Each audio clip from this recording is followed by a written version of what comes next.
You're listening to the audio production of America, The Last Best Hope, Volume 3, by William J. Bennett, published by Thomas Nelson and read by Jon Gauger.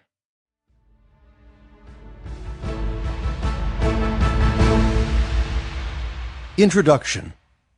I was not going to write this book, at least not right now. I concluded America, The Last Best Hope, Volume 2 with 1989, the last full year of the presidency of Ronald Wilson Reagan. In the epilogue, among other things, I wrote the following. I cannot find the right words yet to dispassionately describe the relevant history of what we have gone through since his, Ronald Reagan's, presidency ended. This is not because of my partisan or ideological convictions. Rather, it is because I believe more time needs to pass for us to fully and completely digest the history of the past 2 decades. Many of the players and actors of the past 20 years are still alive, and I wish to be fair to the times and root out any possible prejudice occasioned by my own association with the actors in this drama. This was my position in 2006.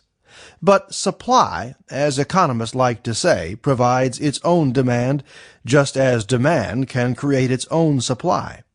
And since Volume 2's publication, a particular demand has arisen that I never expected.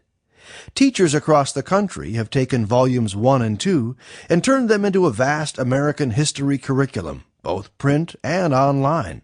See roadmap-to-lastbesthope.com.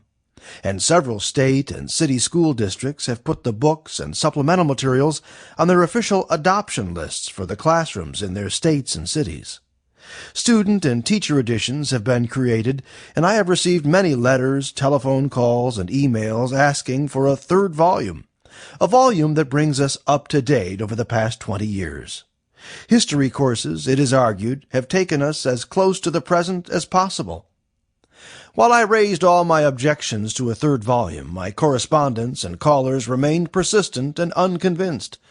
I kept an open mind, and noticing the demand from students and teachers alike, I changed it. John Maynard Keynes famously said, "When the facts change, I change my mind." And so, upon reflection, did I. In thinking about Volume 3, the last 20 years, I realized how long such a span can, in fact, be.